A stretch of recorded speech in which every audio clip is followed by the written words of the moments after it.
Olá, eu sou Angélica Nogueira e estamos lendo o livro Pastoreando o Coração da Criança, de Ted Tripp, da editora Fiel.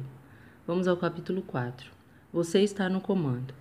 Os garotos estavam no depósito trabalhando no carrinho de rolimã. Nossa filha saiu a fim de chamá-los para virem jantar. Vocês dois têm de entrar, se lavar e ficarem prontos para o jantar agora mesmo, ela anunciou autoritariamente. Os meninos estão vindo? Minha esposa perguntou quando a minha filha voltou para casa sozinha. Eu os chamei, disse ela, com um olhar que a atraía. Por que os garotos não tinham vindo? Porque foi sua irmã quem os chamou, e eles não obedeceriam sob sua autoridade. Ela voltou ao depósito com a mensagem igual e acrescentou duas palavras poderosas. Mamãe disse. Nossa filha não tinha autoridade para mandar os garotos para dentro de casa, porém, na segunda vez, quando ela chamou os garotos, chamou-os como agente de sua mãe. Eles sabiam que estavam na hora de virem. Confusão e autoridade. Nossa cultura não gosta de autoridade. Não é apenas que não gostamos de estar sob autoridade, mas também não nos agrada sermos autoridades. O nosso desconforto ante a autoridade exercida no lar é uma das situações onde isso é observado mais claramente. Precisamos de uma compreensão bíblica a respeito de autoridade. Dúvidas nos invadem. Qual é a natureza da autoridade do pai ou da mãe sobre seu filho? Ela é absoluta ou relativa? A autoridade é investida sobre o pai ou a mãe em virtude da diferença de tamanho entre os pais e os filhos? Fomos investidos de controle por sermos mais inteligentes e mais experientes? Deus nos chamou a orientá-los porque não somos pecadores e eles o são? Temos o direito de mandar nossos filhos fazerem qualquer coisa que queiramos que façam? Se não responder às perguntas como esta, você será imaturo e inseguro ao cumprir seu dever para com Deus e para com seus filhos. Se você está incerto a respeito da natureza e extensão de sua autoridade, seus filhos sofrerão grandemente. Eles jamais saberão o que esperar de você, visto que as regras estarão sempre mudando. Nunca aprenderão as normas e princípios da palavra de Deus, a única fonte de sabedoria. Os pais, em nossa cultura, com frequência improvisam por não entenderem a ordem bíblica de pastorear os filhos. Os objetivos da criação de filhos sempre são mais nobres do que o conforto e a conveniência imediatos. Quando os pais exigem obediência por sentirem-se sob pressão, a obediência dos filhos é reduzida a uma conveniência para o pai ou mãe.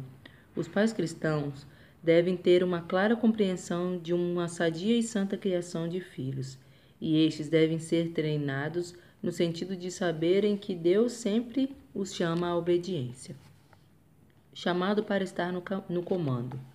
Como pai ou mãe, você possui autoridade porque Deus os chama para ser autoridade sobre a vida de seu filho. Você tem autoridade para agir em nome de Deus, como um pai ou uma mãe. Você não exerce o comando sob a sua jurisdição, mas sobre a de Deus. Você atua sob o comando dele. Você cumpre um dever que lhe foi dado por ele. Você não pode tentar moldar as vidas dos seus filhos como lhe agrada, e sim como agrada a Deus. Tudo o que você faz em sua tarefa como pai ou mãe deve ser feito neste ponto de vista. Você deve empreender toda a sua instrução, seu cuidado e cultivo, sua correção e disciplina, porque Deus os chamou para essa finalidade. Você age com a convicção de que Ele o encarregou para agir em seu lugar. Em Gênesis 18:19, Jeová diz: porque eu o escolhi, Abraão, para que ordene seus filhos e a sua casa depois dele, a fim de que aguardem o caminho do Senhor e pratiquem a justiça e o juízo. Abraão está sob a lista dos afazeres de Deus, está realizando uma tarefa da agenda de Deus porque o chamou para a sua tarefa. Ele não é freelance, não escreve sua própria descrição de funções. Deus define a tarefa, Abraão age em lugar de Deus. Deuteronômio 6 acentua essa visão de responsabilidade do pai e da mãe. No versículo 2, Deus diz que o seu objetivo é que Israel, seus filhos e netos, temam ao Senhor, guardando os seus decretos. As pessoas através de quem são passados os decretos de Deus são o pai e a mãe, a quem Deus chama para treinar seus filhos, ao sentarem-se em casa, ao caminharem na estrada, ao deitarem-se, ao levantarem-se. Deus tem um objetivo. Ele deseja que uma geração siga a outra nos caminhos dele. Deus cumpre esse objetivo através de agentes, ou seja, da instrução dos pais aos filhos. Efésios 6:4 ordena a conduzir os filhos no treinamento e instrução do Senhor. Isso não é simplesmente uma ordem de treinar e instruir, é uma ordem para oferecer o treinamento e a instrução do Senhor, a fim de funcionar em lugar de Deus.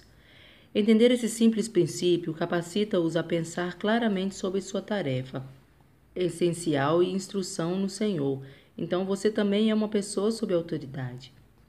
Se seu filho e você estão no mesmo barco, vocês dois estão debaixo da autoridade de Deus. Vocês têm papéis diferentes, mas o mestre é o mesmo. Se permitir a ira pecaminosa elamear o processo de correção, você está errado. Precisa pedir perdão. Seu direito de disciplinar seu filho está ligado ao que Deus o chamou para executar, não à sua própria agenda. Você também é chamado à obediência. Você não se aproxima do seu filho através de exigências para seus próprios fins, tendo o propósito de que ele se subjugue a você e obedeça. Não, você vem com as correções de disciplina que são o caminho da vida. Provérbios 6:23.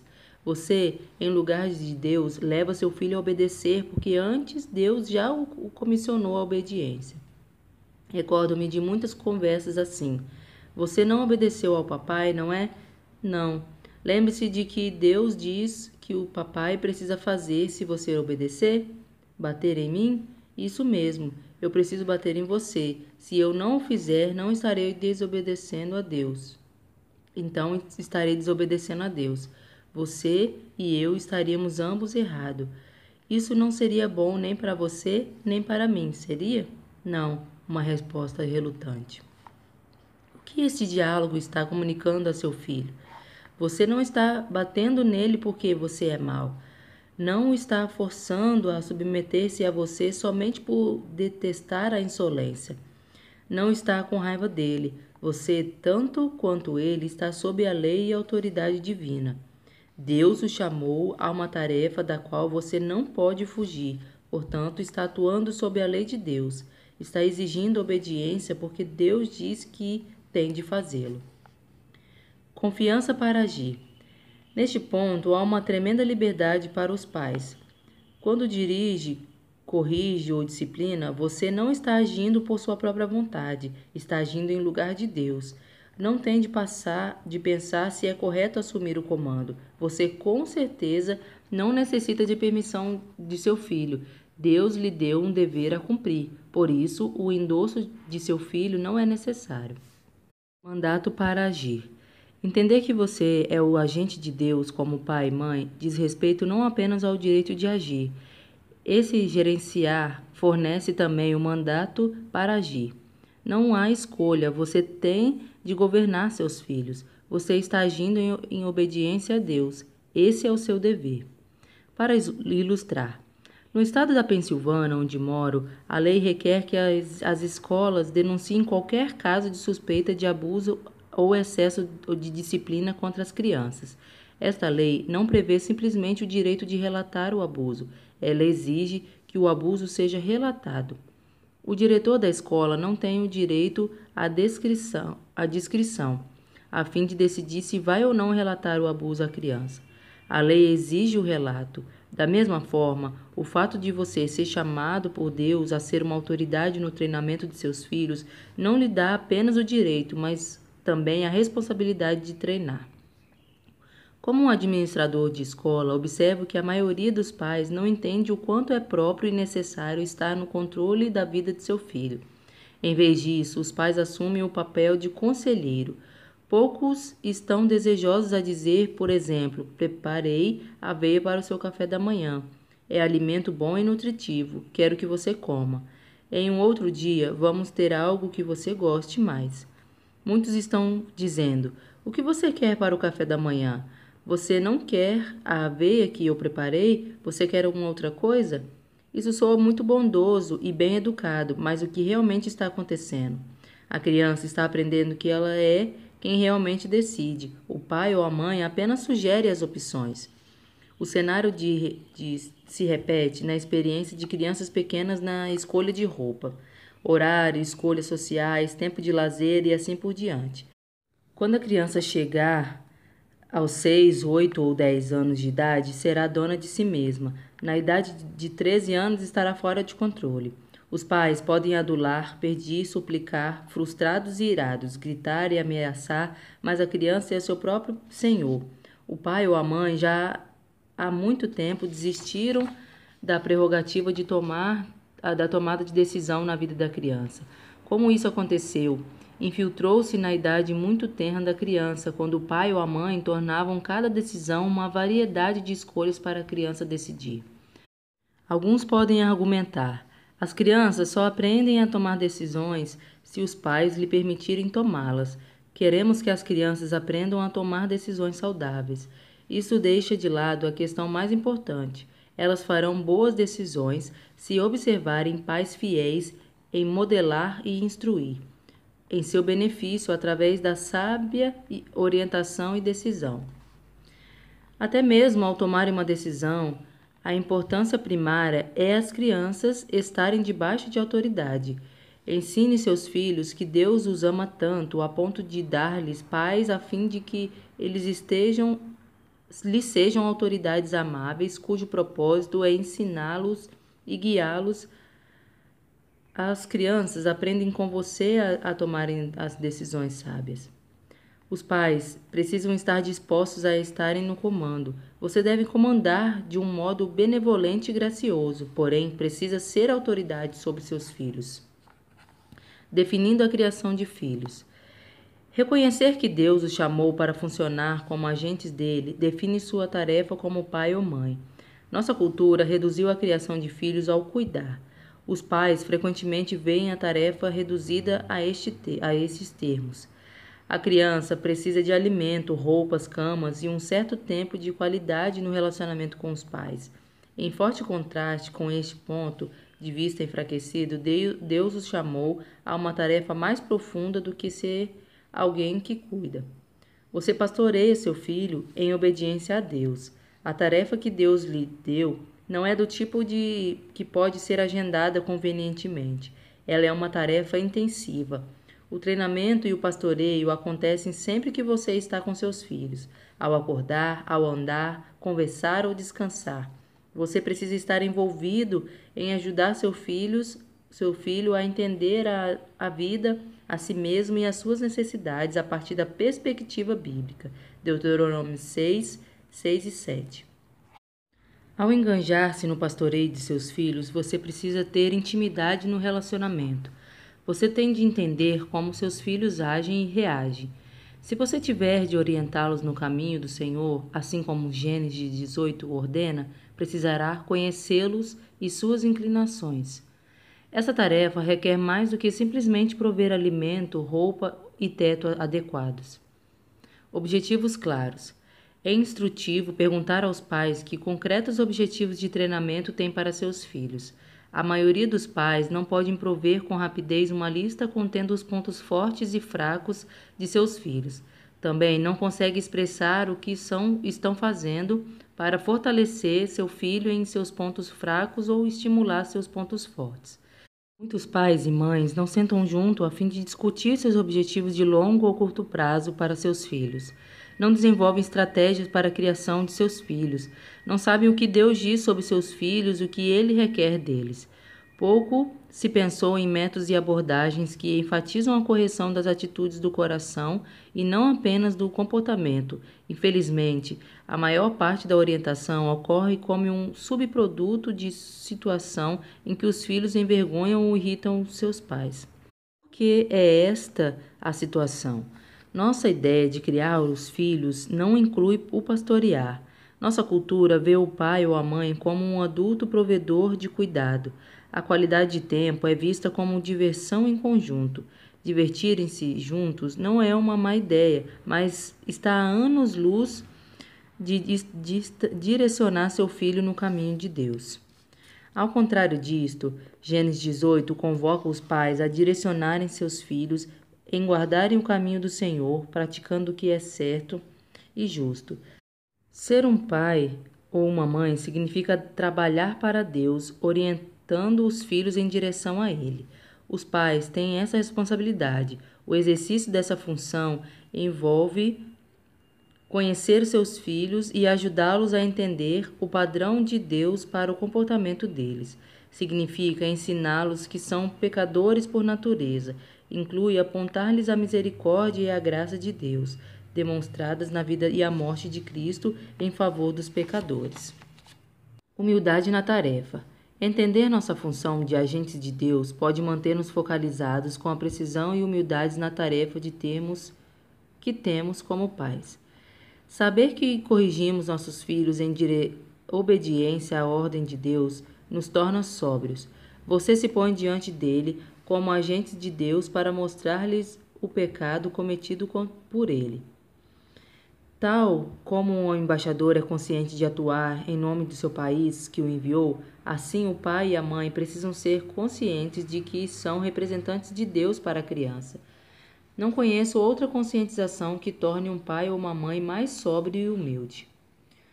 Em muitas ocasiões, tive de pedir perdão a meus filhos por minha ira ou reação pecaminosa. Tive de dizer: filho, pequei contra você, falei com ira pecaminosa, disse coisas que não deveria ter dito. Estava errado.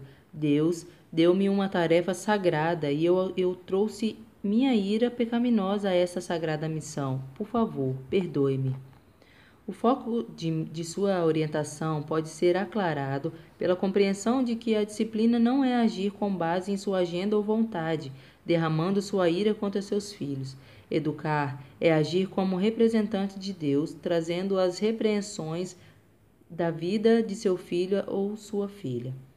Você somente turva as águas quando a base da disciplina é seu desprazer em relação ao comportamento deles, em vez de alicerçarem-se no desprazer de Deus para com a rebelião contra a autoridade estabelecida por ele. Não há lugar para a ira. Falei a inúmeros pais que genuinamente achavam que sua ira tinha um lugar legítimo na correção e na disciplina. Eles raciocinavam que poderiam trazer seus filhos a um termo sóbrio de desobedecer somente se lhes mostrassem ira. Dessa forma, a disciplina torna-se uma ocasião em que a mãe e o pai manipulam seus filhos através da explosão de ira. Através disso, a criança aprende o temor do homem e não o temor de Deus. Tiago 1, 19 e 20 demonstra a falsidade da ideia de que os pais deveriam enfatizar a correção com ira pessoal. Sabeis essas coisas, meus amados irmãos. Todo homem, pois, seja pronto para ouvir, tardio em falar, tardio para irar-se. Porque a ira do homem não produz a justiça de Deus. O apóstolo Tiago não poderia ser mais claro. A vida reta que Deus deseja nunca é produto de ira incontrolada. A ira humana pode ensinar seus filhos a temerem-no. Podem até mostrar um melhor comportamento, mas isso não trará retidão bíblica. Qualquer mudança no comportamento que é produzida pela ira pecaminosa não levará seus filhos a Deus. Ela os levará a afastarem-se de Deus. Os conduzirá em direção à idolatria de temer o homem. Não admira que Tiago enfatize dizendo: sabeis essas coisas, meus amados irmãos. Se você corrige e disciplina seu filho, porque Deus ordena, então é necessário não confundir sua tarefa com sua ira. A correção não é mostrar ira pela ofensa deles, é lembrá-los de que seu comportamento pecaminoso ofende a Deus. A correção é demonstrar a censura de Deus contra o pecado, em especial nos assuntos que lhe dizem respeito. Deus é o rei, portanto os filhos devem obedecê-lo. Benefício para a criança. O pai dirige-se ao filho em nome e pela vontade de Deus. Como pais, vocês podem ensinar seus filhos a receber a correção, porque este é o meio provido por Deus. A criança aprende a receber a correção não porque os pais sempre estão corretos, mas porque Deus diz que a vara de correção transmite sabedoria e qualquer pessoa que atende à correção mostra prudência. Provérbios 15, 5, 29 e 15. A criança que aceita essas verdades aprenderá a aceitar a correção. Tenho sido quebrantado e repreendido ao ver meus filhos aceitando a correção no final de sua adolescência e nos primeiros anos da vida adulta, não porque lhe dei orientação na melhor maneira que existe, mas porque foram persuadidos de que o que rejeita a disciplina menospreza a sua alma, porque o que atende à repreensão adquire entendimento. Provérbios 15, 32. Eles entendem que seu pai é o agente designado e usado por Deus no papel de autoridade para orientá-los no caminho dele. Portanto, embora eu não seja um instrumento infalível na obra de Deus, eles sabem que receber a correção lhes trará entendimento. Resumo. Discernir estas coisas pode lhe dar força e coragem enquanto faz a tarefa para a qual Deus o chamou. Você é autoridade sobre seu filho, porque Deus lhe chamou para orientá-lo. Gênesis 18, 19. Você o orienta sob a autoridade de Deus. Seu direito de estar no comando é derivado da autoridade divina. Você não precisa ser indeciso ou ditatorial. Você é o agente de Deus com o objetivo de mostrar-lhe o caminho dele a seu filho. É o agente de Deus para ajudar seu filho a entender a si mesmo como uma criatura no mundo criado por Deus. É o agente de Deus para mostrar que seu filho necessita da graça e do perdão divinos. Você depende de Deus para dar-lhe força e sabedoria para esta tarefa. O pensamento claro sobre a função de disciplina ilustra a importância de ver a si mesmo como agente de Deus, chamado por ele para estar no comando. Disciplina, corretiva, não punitiva. Se a correção centraliza-se no pai ou na mãe que foi ofendido, então o foco será expandir a ira, talvez vingar-se. A função é a punitiva. Se, porém, a correção centraliza-se em Deus, como o ofendido, o foco é a restauração. A função é restauradora. Destina-se a levar a criança que desobedeceu a Deus de volta ao caminho da obediência. É corretiva. Disciplina, uma expressão de amor. No intervalo para o café, em uma conferência para pastores, ouvi alguém conversar. Eram pais falando a respeito de seus filhos e não resisti em ouvir. Sou muito duro com eles, comentou o primeiro. Eu os disciplino o tempo todo. Eu realmente preciso. Minha mulher os ama demais para discipliná-los. Acho que você e sua esposa precisam estabelecer um equilíbrio, observou o outro. Sim, continuou o primeiro refletindo. Nós precisamos de algum equilíbrio entre a disciplina e o amor. Quase me engasguei com o pastel que estava comendo. Equilibrar a disciplina e o amor? Pensei em Provérbios 3:12. Porque o Senhor repreende a quem ama, assim como o pai ao filho a quem quer bem. Então, Provérbios 13:24 veio rápido à minha mente. O que retém a vara aborrece seu filho, mas o que o ama cedo o disciplina. E ainda Apocalipse 3:19, eu repreendo e disciplino a quem amo. Como é possível equilibrar a disciplina e o amor? Disciplina é uma expressão de amor. A conversa que escutei não é incomum. Muitos pais carecem de uma visão bíblica da disciplina. Eles têm a tendência de ver a disciplina como vingança, vingar-se dos filhos pelos que fizeram. Hebreus 12 torna claro que a disciplina não é punitiva, mas corretiva. Hebreus 12 considera a disciplina como uma palavra de encorajamento e a dirige aos filhos. Aquele livro diz que a disciplina é um sinal da identificação de Deus conosco, como nosso Pai. Deus nos disciplina para o nosso bem, para que tenhamos parte em sua santidade. Ele diz que, embora a disciplina não seja agradável, mas dolorosa, produz uma colheita de frutos de justiça e paz. Em vez de ser algo para se equilibrar com o amor, ela é a mais profunda expressão de amor. Deus fornece a compreensão sobre o que é a disciplina. Sua função não é principalmente punitiva, é corretiva. O principal motivo da disciplina não é vingar-se, mas corrigir. Ao disciplinar biblicamente uma criança, seus pais estão se recusando a tornarem-se cúmplices voluntários na morte de seus filhos. Provérbios 19:18. O que torna esta ideia tão difícil de entender? É difícil por causa do que discutimos acima. Não nos vemos como agentes de Deus. Portanto, corrigimos nossos filhos quando eles nos irritam. Quando o seu comportamento não nos irrita, não os orientamos. Assim, nossa correção não visa resgatar nossos filhos do caminho do perigo, mas antes exibir nossa frustração. Isso é como se disséssemos: estou cheio de você. Você está me deixando irado. Vou massacrá-lo, vou deixá-lo de castigo sentado em uma cadeira, isolado da família até você perceber o que fez de errado. O que acabei de descrever não é disciplina, é punição. É uma revoltante afronta a uma criança. Em vez de produzir uma colheita de frutos de justiça e paz, esse tipo de tratamento deixa a criança irritada e irada. É de se admirar que a criança resista à vontade de alguém que se lança contra ela por ter sido uma fonte de irritação? Disciplina como instrução positiva em vez de punição negativa não exclui as consequências ou os resultados do comportamento. As consequências e o resultado do comportamento são, certamente, parte do processo que Deus usa para corrigir seu povo. A Bíblia ilustra o poder de consequências apropriadas a fim de mostrar a bênção da obediência e a destruição que advém do pecado e da desobediência. Mais adiante, veremos um pouco mais sobre isto.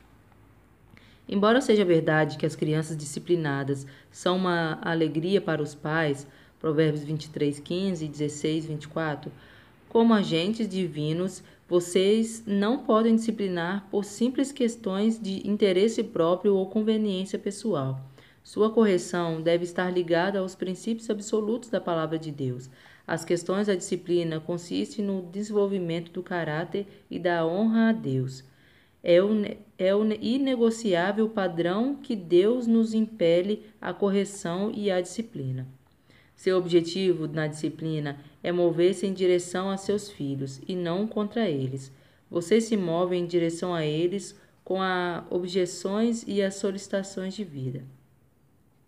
A disciplina tem um objetivo corretivo, é terapêutica e não penal. Ela se destina a produzir o crescimento, não dor. Há outras questões na educação dos filhos que devemos observar. Você precisa entender cada vez mais o que significa funcionar como agentes de Deus.